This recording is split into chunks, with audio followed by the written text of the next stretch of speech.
नमस्कार, अमर छत्तीसगढ़ देख रहे हैं आप। मैं हूं प्रशांत कटारे। रायगढ़ से बुलेटिन की शुरुआत। खबर की रायगढ़ से बड़ी खबर है। नदी में कार डूबने का मामला है। ये नदी से कार और शव बरामद किए गए। एक व्यापारी का शव बाहर निकाला गया है। कार सवार महिला बाहर निकलने के बाद फरार हो गई। देर रात केला नदी में कार बह गई थी। चक्रधर नगर पुलिस जांच में जुटी हुई है और अब पुलिस ने नदी से कार और एक शव बरामद किया है। नदी से कार और शव बरामद किया गया, बाहर निकाला गया है। एक व्यापारी का ये शव बताया जा रहा है। और इतना ही नहीं, कार सवार महिला हादसे के बाद बाहर निकलकर फरार हो गई थी। महिला से जुड़ी कोई जानकारी अभी तक सामने नहीं आई है। देर रात यह हादसा पेश आया था जब केला नदी में एक कार बह गई थी, पानी में समा गई थी। ये पूरा घटनाक्रम रायगढ़ के चक्रधर नगर का है और अब पुलिस पूरे मामले की छानबीन कर रही है। कहीं कोई साजिश तो नहीं है इस हादसे के पीछे। यह वाकई हादसा है या फिर साजिश है? चूंकि जो महिला है वो अभी तक पकड़ में नहीं आई है। महिला हादसे के बाद फरार हो गई थी और अब कार और शव को पुलिस ने बाहर निकाला है। शव एक व्यापारी का बताया जा रहा है। महिला की पहचान अभी तक नहीं हो पाई है।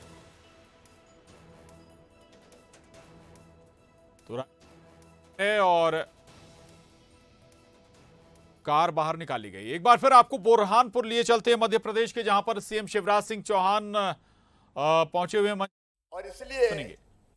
एक बार मैं फिर उद्घोष करूंगा, मेरी लाडली बहनों की, प्यारे भाइयों की, भांजे और भांजियों की, क्योंकि मध्य प्रदेश मेरे लिए प्रदेश नहीं है, पूरा मध्य प्रदेश मेरा परिवार है।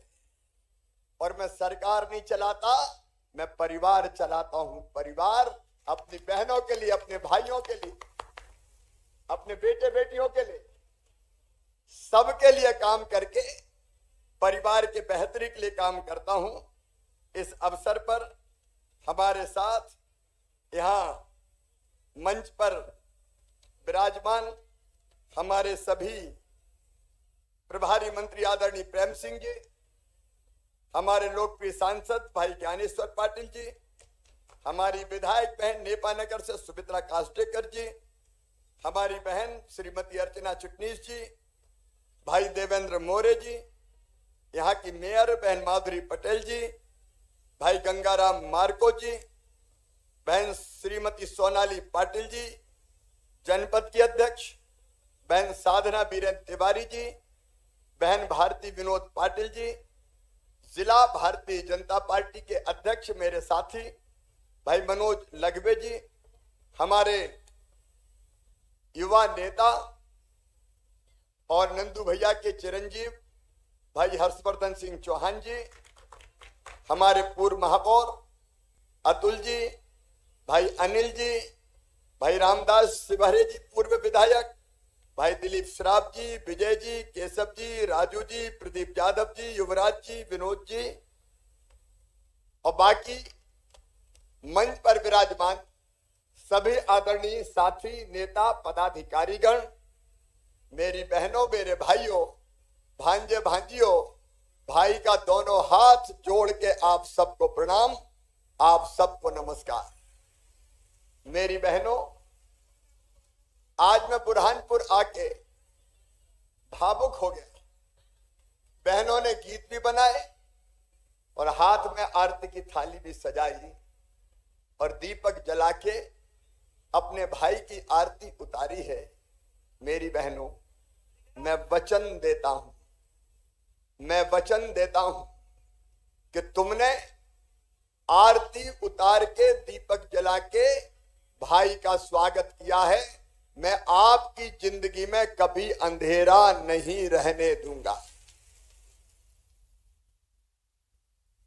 पूरे प्रदेश की बहनों को आज शिवराज वचन दे रहा है। वचन,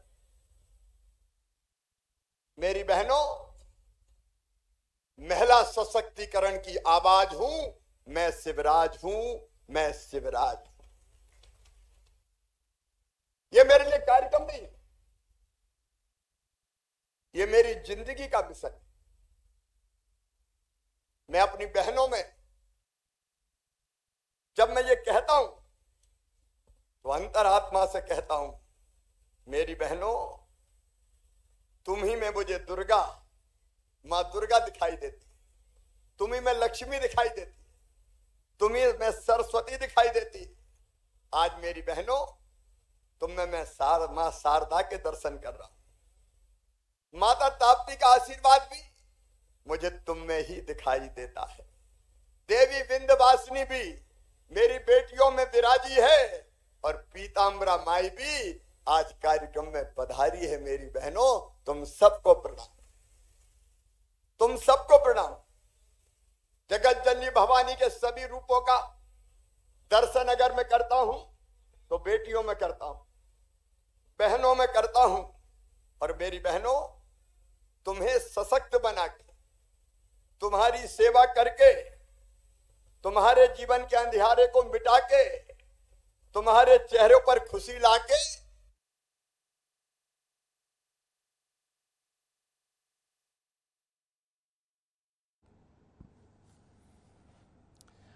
मुख्यमंत्री शिवराज सिंह चौहान को आप सुन रहे हैं। बुरहानपुर से लाडली बहनों को बुरहानपुर से सीएम ने सौगात दी है। लाडली बहना योजना की अगली किश्त बुरहानपुर से जारी हुई है। 1597 करोड़ की ये किश्त है जो लाडली बहनों के खातों में आई है। करीब 1 करोड़ 31 लाख से ज़्यादा बहनों के खातों में योजना का पैसा पहुंचा है।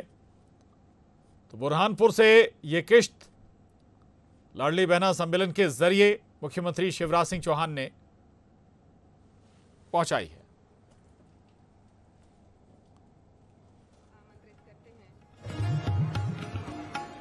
आयुक्त नगर पालिक निगम रायगढ़ और सीओ जिला पंचायत को, और इसके साथ ही मुख्यमंत्री भूपेश बघेल माननीय विधानसभा अध्यक्ष महोदय के स्वागत के लिए आमंत्रित हैं।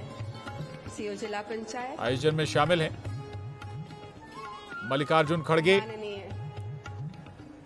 कांग्रेस के राष्ट्रीय अध्यक्ष, मुख्यमंत्री का स्वागत डिप्टी होगा। सीएम माननीय टीएस सिंहदेव भी। महोदय श्री ताम्र बेटियों को मैं बोझ नहीं वरदान बना दूं, इसलिए भगवान ने भेजा। मुझे अगर भेजा तो अपनी बहनों को मैं मजबूर नहीं रहने दूं, मजबूत बना दूं, इसलिए भगवान ने मुझे भेजा। मुझे अगर भेजा तो बहनों की आंखों के आंसू पोंछने भेजा। मुझे अगर भेजा तो बहनों के खिलाफ जो अत्याचार और अन्याय होते हैं उनको समाप्त करने के लिए मुझे भेजा है। और इसलिए बहनों और बेटियों, ये मध्य प्रदेश की धरती है जिस पे मैंने तय किया कि अगर किसी मासूम बिटिया के साथ कोई दुराचार करेगा तो सीधा फांसी के फंदे पे लटका दिया जाए। आप बताओ, क्या बहनों का अपमान सहन करोगे? बेटियों का अपमान सहन करोगे? बहन और बेटी, उनमें भी प्राण होते हैं भाई, उनको भी जीने का हक है, उनको भी मुस्कुराने का अधिकार है। हमें बीच में देखा कैसे दुखों के पहाड़ सहे बेटियों ने। अरे बेटियां धरती पर बोझ मानी जाने लगी। मां भी कामना करने लगी कि बेटा पैदा हो जाए, बेटी पैदा ही नहीं हो, बेटी तो आफत है। क्या बेटी को आफत माननी चाहिए? क्या बेटा बेटी बराबर नहीं माननी चाहिए? मेरा कहते हुए कलेजा फटता है कि कई जगह कोख को कत्ल खाना बना दिया और कोख में बेटियां मार डाली। कैसा समाज हो गया जो कोख में बेटियों को मारने का पाप करे? और इसके कारण मेरी बहनों, बेटियों की संख्या घट गई। तुम्हें पता है, मैं भाइयों से भी कहना चाहता हूं, बेटे ज्यादा पैदा हो रहे हैं और बेटियां कम पैदा हो रही है, क्योंकि बेटी को बोझ मानता है समाज। बेटी को बोझ मानना चाहिए क्या? आप बताओ मेरी बहनों और भाइयों, आज मुझे बताओ, क्या बेटियों के बिना संसार चल सकता है? आज जोर से बोल के बताओ, बेटियों के बिना संसार चल सकता है? बेटियों के बिना दुनिया नहीं चल सकती। मेरे भाइयों, बेटी नहीं बचाओगे तो बहू कहां से लाओगे रे? बहू कहां से लाओगे? ये धरती ही नहीं चलती, ये दुनिया नहीं चल सकती। और इसलिए मेरी बहनों और बहनों में कोई भेद नहीं। मेरे लिए ना हिंदू है ना मुसलमान, सब बहनें मेरे लिए समान है। सब बहनें मेरे लिए सब, कोई जाति की हो, कोई पंथ की हो, कोई धर्म की हो, बेटी और बहनें मेरे लिए पूजनीय है। और आज पूरे प्रदेश को मैं संदेश देना चाहता हूं, मुख्यमंत्री के नाते भी देना चाहता हूं, भाई के नाते भी देना चाहता हूं, बेटे के नाते भी देना चाहता हूं। ये मेरे प्रदेशवासियों, बहन और बेटियों का सम्मान करो, तभी हम सुखी रहेंगे, तभी प्रदेश आगे बढ़े। और इसलिए मेरी बहनों, जब से मैंने होश संभाली, ये लाडली बहना योजना ऐसी नहीं बनाई कि हमने वोट के लिए बना दी। जब से मैंने होश संभाली, मैं देखता था बेटियों के प्रति भाव। माँ भी, बेटा दूध पी ले, बेटा मिठाई खा ले, और बेटी खा तो खा नहीं तो जा।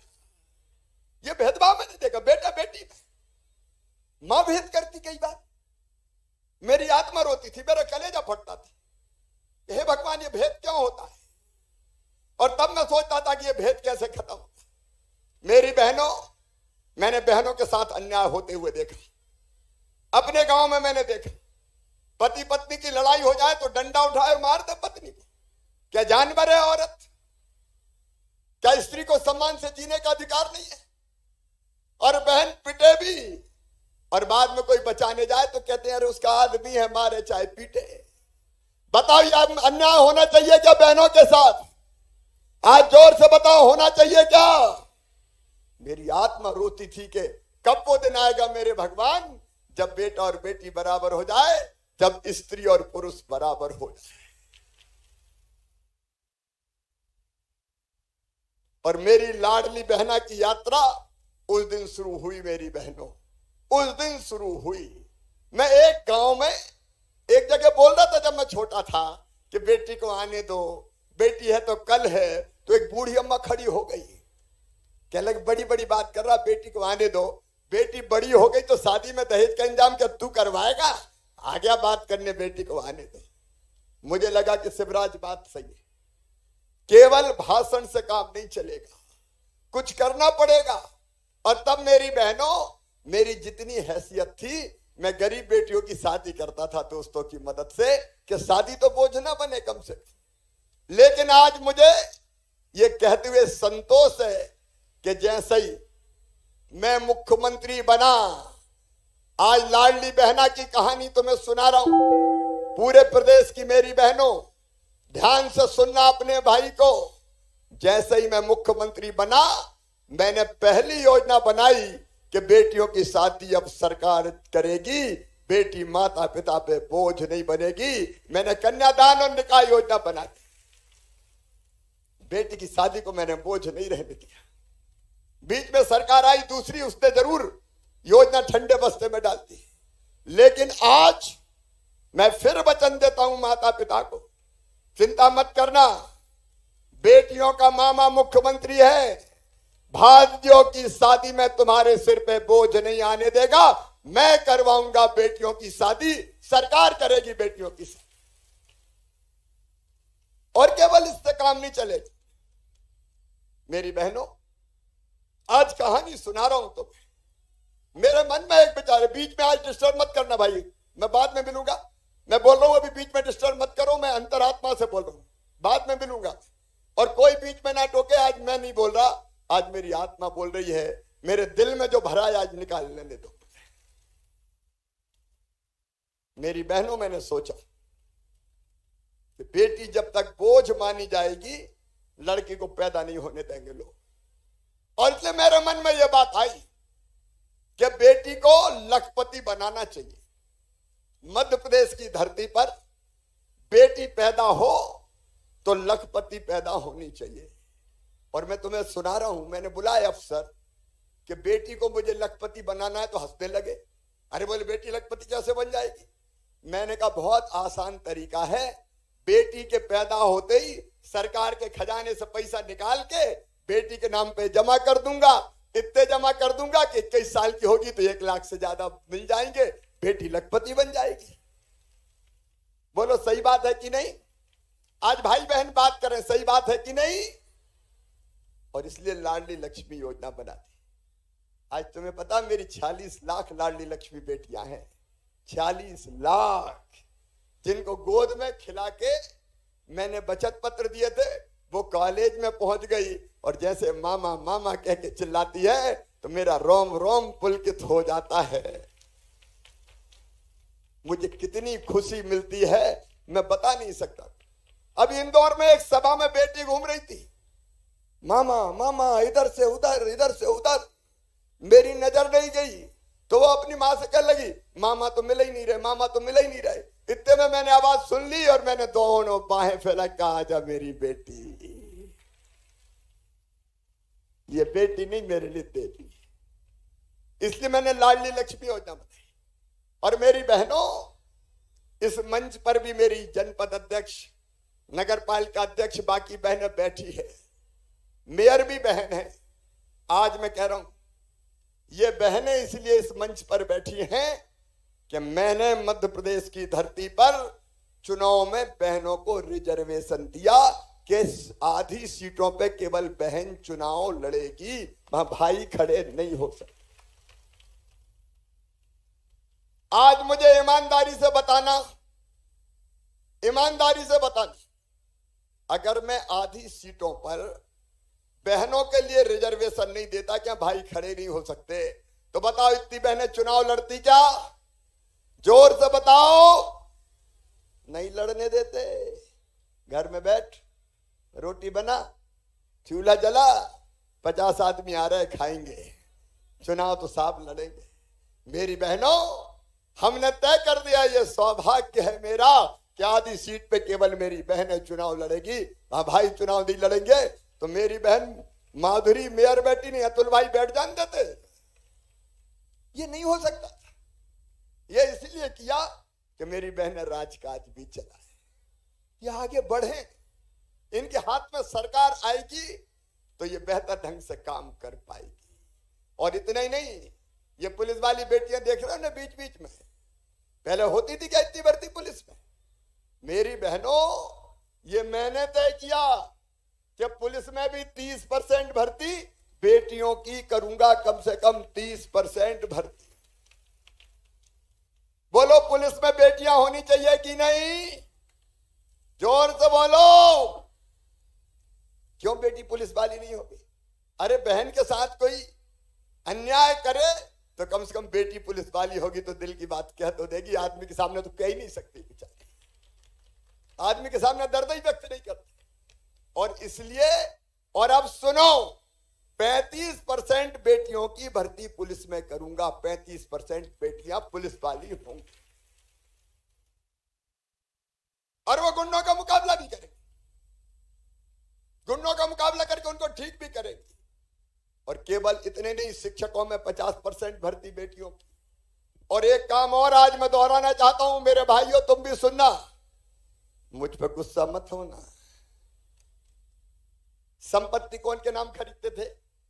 अगर प्लाट खरीदना हो, मकान खरीदना हो, दुकान खरीदना हो, कोई बेटी या बहन के नाम पे खरीदता था क्या? औरत के नाम पे कोई खरीदता था क्या?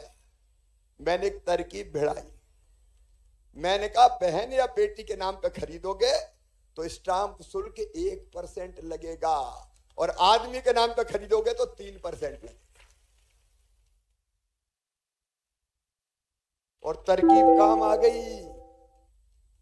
कई लोगों ने संपत्ति खरीदी तो अपनी पत्नी से कहा तेरे नाम पे खरीद रहा हूं, रजिस्ट्री के पैसा बच जाएंगे।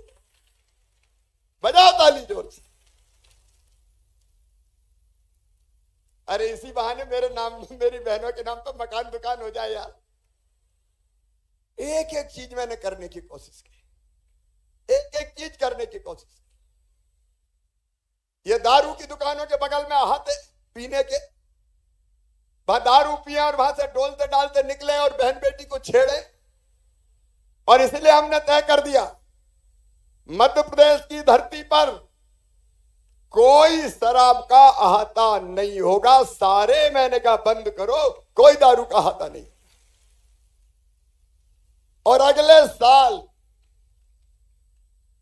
शराब की जहां दुकानें, आधी बहनें लिख के दे देंगे कि दारू की दुकान नहीं चाहिए, मैं नहीं खुलने दूंगा, नहीं खुलने दूंगा, नहीं खुलने दूंगा।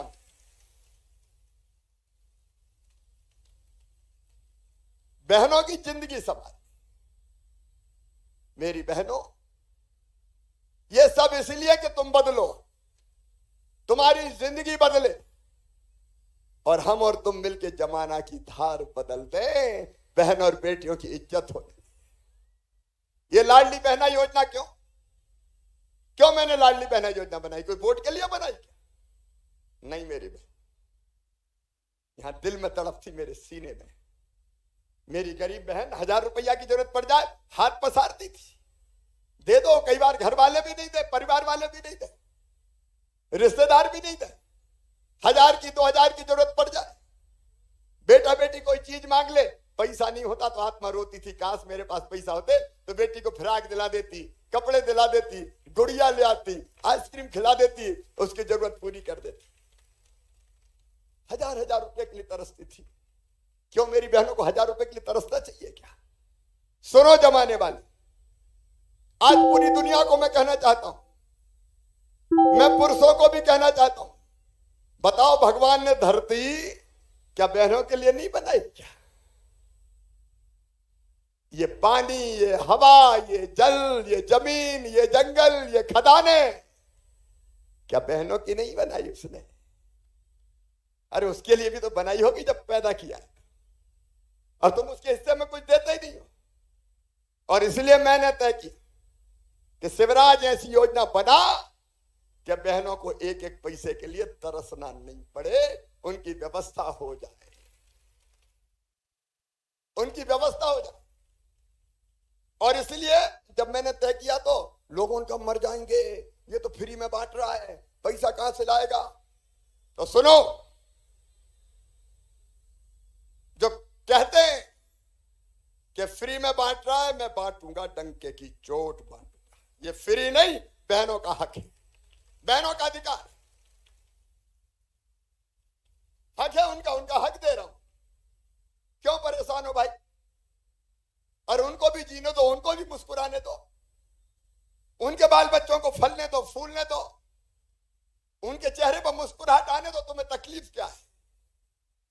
मेरी बहनों, रात भर में सोचता रहा, एक दिन रात भर क्या करूं क्या करूं। तो आज मैं कहानी सुना रहा हूं। तो 2 विचार मेरे मन में आए। मेरे मन में एक ही आया कि शिवराज, तू भी तो भाई है रे, तू भी तो भाई है अपनी बहनों का। बताओ मेरी बहनों, भाई हूं कि नहीं? आज दिल से बताना जोर से, भाई हूं कि नहीं? मैं भाई लगता हूं कि मुख्यमंत्री लगता हूं? मैं तो भाई हूं तुम्हारा। जब तक जीऊंगा मेरी सांस तुम्हारे लिए चलेगी, तुम्हारी बेहतरी के लिए चलेगी, तुम्हारी भलाई के लिए चलेगी, तुम्हें आगे बढ़ाने के लिए चलेगी। और भाई भी तो बहन से राखी बंधवाते हैं, और राखी बंधवा के कुछ पैसे बहन को देता कि नहीं देता? कपड़े देगा, साड़ी देगा, पैसा देगा, कुछ ना कुछ तो देता ही है। तो मेरे दिल ने भी कहा तू भी देना। क्या कहलाने के भाई है कि भाई हूं भाई हूं भाई हूं, इससे काम चलेगा? और इसलिए मैंने सोचा कि देना है। लेकिन एक विचार और आया दूसरा, कि साल में एक बार देने से काम नहीं चलेगा। साल में एक बार देने पे काम चलता क्या? अरे मेरी बहनों, एक बार देने पे काम चलता क्या? और रात भर इसलिए एक दिन मैं सोचता रहा, और अंत में मैंने सोच के निकाला कि हर महीने बहनों के खाते में 1000 रुपया डालूंगा हर महीने। ये बनी लाडली बहना योजना। अब मेरी बहनों, मैं तुमसे पूछ रहा हूं, आज दूर दूर तक मेरी बहनें दूसरे साइड में भी बैठी है, पूरे प्रदेश में सुन रही है। बताओ मेरी बहनों, योजना अच्छी है कि नहीं? जोर से बताओ, पूरी दुनिया सुन ले। अच्छा, इस योजना ने आपकी जिंदगी बदली है कि नहीं बदली? बदली है कि नहीं बदली? इस योजना ने जिंदगी बदली। पत्रकार मित्रों, जरा दिखा देना पूरे हिंदुस्तान को। इस योजना ने जिंदगी बदली है। ये बांटना नहीं है, ये मेरी बहनों की जिंदगी बदलना है। और सबसे बड़ी बात जो मुझे बहनों ने बताई, बहनों ने मुझे कहा कि भैया जब से ये योजना बनी है हमारे घर में हमारी इज्जत बढ़ गई है। बोलो सही बात है कि नहीं? पीछे तक बोलो, इधर भी बोलो। एक बहन मुझे कह रही थी सास आजकल बहुत ध्यान रखती है। कहती बहू रोटी में घी चुपड़ा कि नहीं चुपड़ा? घी चुपड़ी खा लेते। और एक बहन ने मुझे कहा कि आजकल तो पतिदेव भी बहुत अच्छे से बोलते हैं, पप्पू की मम्मी कैसी हो? देखो ये सच्चाई है कि पैसा इज्जत बढ़ाता है। ये सच्चाई है, ये कड़वी सच्चाई है भाई, कड़वी सच्चाई। पैसा इज्जत बढ़ाता है। और इसलिए मेरी बहनों और दुनिया भी सुन ले, मैंने पैसा नहीं दिया, मैंने अपनी बहनों को इज्जत दी है, उनका मान बढ़ाया है, उनका सम्मान बढ़ाया। ये पैसा नहीं है, तुम्हारी इज्जत है मेरी बहनों, ये तुम्हारी इज्जत है। और इसलिए मैंने तय किया कि केवल 1000 रुपया नहीं, 1000 रुपया जब देता हूं तो लगभग 15,000 करोड़ रुपया लगते